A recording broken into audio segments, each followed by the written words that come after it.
Ito ang masarap na ulam mga idol. Paksiw na bilong-bilong kung tawagin sa Ilonggo. Yan mga idol oh. Sarap niya no. Isang piraso lang solve ka na kasi ang lalapad nila. Yan mga idol oh. Sarap niyan. Napaparami na naman yung kain natin mga idol. Paksiw na bilong-bilong. Ubos na naman yung isang kalderong kanin.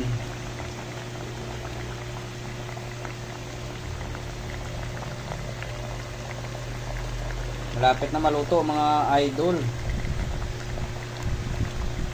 Kunting-kunti na lang, makakain na rin tayo. Ayos mga idol. Ayos.